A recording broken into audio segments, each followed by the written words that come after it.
Hello friends, आप सभी का बहुत बहुत वेलकम है उत्कर्ष प्लेटफॉर्म की द 10 मिनट स्टडी शो में, जहां पर आज हम बात करने वाले हैं प्रमुख लोक देविया और लोक देवता दोनों को ही मैं आपको कंबाइन करके पढ़ाने वाली हूं। साथ ही दोस्तों, मैं यहाँ पर एक सबसे इंपॉर्टेंट बात आपको बता दूं कि देखिए, अगर आपका लक्ष्य है आरएस बनने का या आप किसी भी प्रतियोगी परीक्षा की तैयारी कर रहे हैं, तो यहाँ पर मैं आपको बता दूं कि 10 मिनट शो जो डेली शाम को मैं 7 बजे यहाँ पर लेती हूँ, और आप चाहते हैं कि इसमें जो आपके टॉपिक का रिवीजन करवाया जाता है, आप चाहते हैं कि देखिए साथ ही साथ हमको क्विज भी मिल जाए और साथ ही साथ आपको ऐसा कुछ और एक्स्ट्रा मिल जाए जिसमें आपकी और भी तैयारी हो जाए, तो करंट अफेयर्स का वीकली क्विज। तो इसमें मैं आपके 10 मिनट का क्विज और करंट अफेयर्स की क्लास जो कि सुबह 8 बजे होती है, उसी का करंट अफेयर्स का टेस्ट जो है मैं क्या करती हूँ, यहाँ पर आपके लिए प्रोवाइड करवाती हूँ, जिसमें आप डेली फ्री क्विज पाएंगे, वीकली फ्री क्विज। इनका मतलब क्या है? इसका मतलब ये है कि देखिए, अगर आप करंट अफेयर्स की क्लास सुबह 8 बजे लेते हैं तो आप कहेंगे मैडम इसका संडे को क्या होने वाला है, वीकली टेस्ट होता है।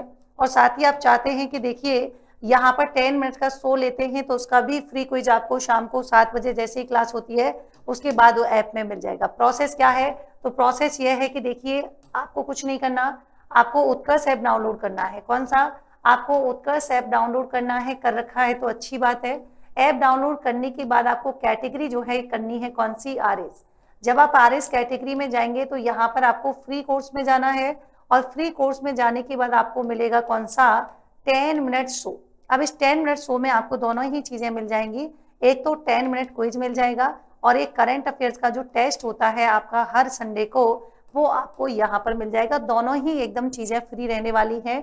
तो प्लीज यहाँ पर इस चीज का लाभ उठाइएगा, जो आपकी तैयारी को मजबूत करने में एक अगला कदम हो सकता है। तो आप क्यूआर कोड स्कैन कर लीजिएगा, आप डायरेक्टली भी वहां तक पहुंच जाएंगे अगर आपने ऐप डाउनलोड कर रखा है। साथ ही देखिए, चलते हैं आज के टॉपिक की तरफ। तो आज का हमारा टॉपिक होने वाला है कौन सा? तो लोक देवी के बारे में बात करेंगे, तो जीड माता के बारे में। तो देखिए, सीकर के जो है चौहानों की कुल देवी इसे कहा जाता है। इनका जन्म जो है कहाँ पर हुआ था? तो ध्यान रखिएगा, इनका जन्म हुआ था कौन सी जगह? घांगू गांव में।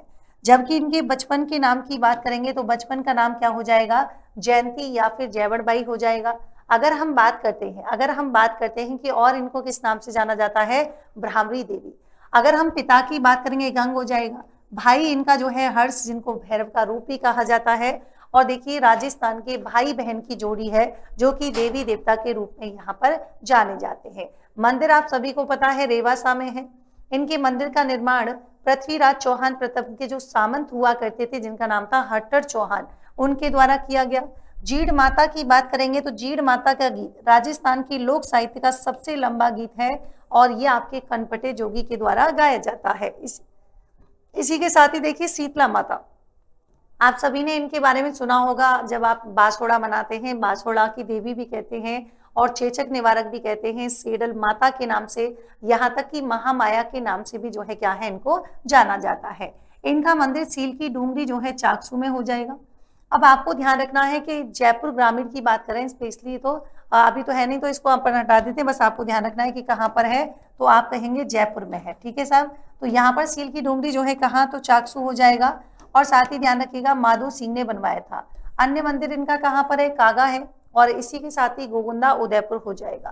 प्रतीक चिन्ह की बात करेंगे, जलता हुआ दीपक और क्या है? मिट्टी का बर्तन आपको दिखाई देगा, जब अगर आपने कभी भी इनके बारे में सुना हो या देखा हो। और इनका जो वाहन है वो यहाँ पर जो है गदा होता है, और इनका पुजारी जो होता है वो कुम्हार जाति का होता है।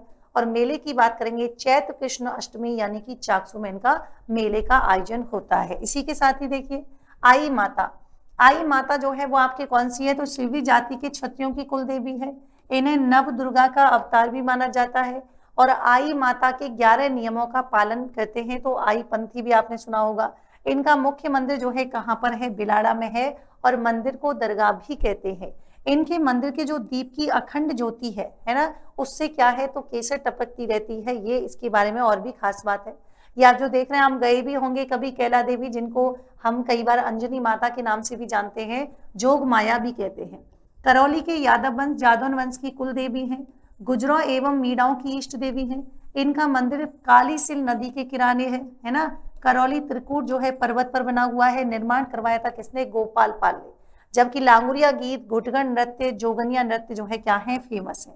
आपको ध्यान रखना है भोरा भगत की छतरी मंदिर के सामने है ना। और लक्खी मेला जो है वो उसका आयोजन किया जाता है कब, आपके नवरात्र में। ये आपको दिखाई दे रही है शिला देवी। आप जब जलेबी चौक कभी गए होंगे आमेर घूमने के लिए तो वहां पर आपने देखा होगा, जो कि कछवा वंश की आराध्य देवी है। अष्टभुजी जो है काले पत्थर की मूर्ति है, मानसिंह प्रथम से संबंध है और पूर्वी बंगाल के राजा केदार कायस्थ से युद्ध में जीतकर लाई थी। वर्तमान मंदिर का निर्माण जो है किसने करवाया था, मानसिंह सेकंड ने यहाँ पर करवाया था। ये है नागडेची माता, मारवाड़ के राठौड़ वंश की कुल देवी है। महिषासुर मर्दिनी दूसरा रूप जो है चील है। मंदिर इनका गांव जो है नगाड़ा गांव में मिलता है। मंदिर का निर्माण दूहड़ ने करवाया था। नीम के वृक्ष के नीचे मंदिर मिलेगा और लकड़ी की मूर्ति जो है 18 हाथों वाली है। और अन्य मंदिर की बात करेंगे तो यहाँ पर ध्यान रखिएगा मेहरानगढ़ और जूनागढ़ जो है किशनगढ़ नागौर हो जाएगा, ठीक है। चामुंडा माता की बात करेंगे, ध्यान रखिएगा तो राठौड़ों की जो है कौन सी है, आराध्य देवी है। और साथ ही साथ ध्यान रखिएगा इंदिरा प्रतिहारों की कुल देवी है। मंदिर की बात करेंगे, बोलो कहाँ पर हो जाएगा, मेहरानगढ़। और मंदिर का निर्माण किसने करवाया है, तो ये आपको ध्यान रखना है राव जोधा ने। यहाँ पर हम बात करते हैं शाकंभरी माता की, तो खंडेल वालों की कुल देवी है। और साथ ही ध्यान रखेंगे कि उदयपुर बाटी यानी कि नीम का थाना यहाँ पर हो जाएगा।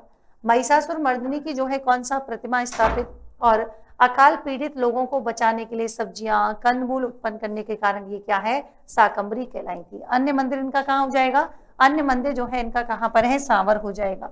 अगला देखिए, अगले आते हैं कौन सी, तनोट माता। आप सभी जानते हैं रूमाल वाली देवी, थार की वैष्णो देवी, युद्ध की देवी, भारतीय सैनिकों की जो है आराध्य देवी। मंदिर इनका तनोट में है और मेला इनका लगता है चैत्र और आश्विनी नवरात्र को। जम्बाई माता कछवा वंश की कुल देवी है। मंदिर जो है जम्बा रामगढ़ में है और मंदिर का निर्माण किसने करवाया था, दूल्हे राय जो है तेजकरण के द्वारा किया गया था। इसी के साथ ही देखिए रानी माता, रानी माता का मंदिर जो है आपके झुंझुनू में है। उपनाम इनका दादी जी है और इनका जो है मूल नाम की बात करेंगे नारायणी बाई। पति इनके तंदन दास अग्रवाल और पति के साथ जो है क्या है, ये सती भी हुई थी। और मेला इनका लगता है भाद्रपद अमावस्या को मेला आयोजित किया जाता है।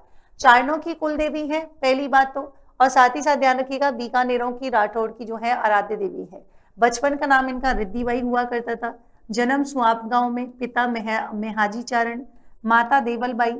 मंदिर इनका देशनोक नोखा में है। मेला वर्ष में 2 बार लगता है नवरात्रों के समय, ठीक है। और इनके जो सफेद चूहे हैं आपने देखा होगा, उनको हम क्या बोलते हैं, काबा बोलते हैं। पूजा स्थल इनका नेहड़ी है जो कि जाल के वृक्ष के नीचे है। सफेद चील जो कि करनी माता का क्या है, रूप हो जाएगा। चिरंजा करनी माता की जो स्तुति में गाए जाने वाले गीत हैं उसको चिरजा बोलते हैं। और करनी माता के 4 रूपों की पूजा की जाती है, तो आपको ध्यान रखना है कौन सा हो जाएगा, दाढ़ी वाली डोकरी, अर्धनारीश्वर हो जाएगा, है ना, ठीक है। और इसी के साथ ही विष्णु रूप जो है क्या है आपके समरी चील रूप, और विशेष कार्य लाखाचारण को जीवित किया। मेहरानगढ़ दुर्ग की नींव रखी और राव बीकानेर इनके आशीर्वाद से बीकानेर में क्या है, राठौड़ वंश की बोलो क्या रखी है, नींव रखी है, ठीक है। इसी के साथ ही ध्यान रखिएगा, इसी के साथ ही आपको ध्यान रखना है कि हमारा आरएस फ्री कोर्स नवीनतम पाठ्यक्रम पर आधारित है, जहां पर आप अपनी तैयारी को एक नई दिशा दे सकते हैं, अपनी तैयारी को सुनिश्चित कर सकते हैं, जहां पर आपको नोट्स ही नहीं, नोट्स तो मिल ही रहे हैं, वीकली टेस्ट भी मिल रहा है, करंट अफेयर्स की मंथली और ईयरली मैगजीन आपको मिल रही है, जहां पर आप इन्हें डाउनलोड भी कर सकते हैं और साथ ही प्रिंट भी निकाल सकते हैं।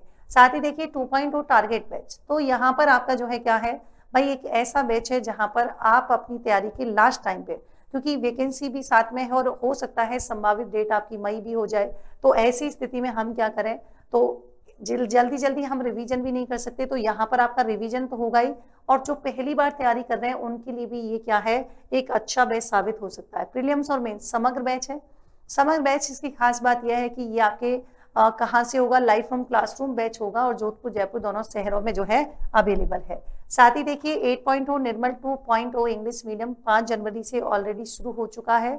खास बात यह है कि इंग्लिश मीडियम वालों के लिए कोई ज्यादातर आपको नहीं मिलते हैं सोर्सेज, तो उनके लिए सबसे बेस्ट ऑप्शन है आपका निर्मल 2 इंग्लिश मीडियम बैच और निर्मल बैच 8.2, जहां पर आपको रिकॉर्डेड क्लासेस तो मिलती ही मिलती हैं, समय समय पर करंट अफेयर्स के सेशन भी आयोजित किए जाते हैं। और साथ ही साथ यहाँ पर आपने देखा होगा, अगर आपने ले भी रखा है तो आपने इसकी खास बातें विशेषताएं जो है वो भी उनको परखा होगा। तो ये सारी चीजें जो है इसके बारे में है। सो मिलते हैं नेक्स्ट सेशन में एक नए टॉपिक के साथ, तब तक के लिए thank you so much, take care, good night.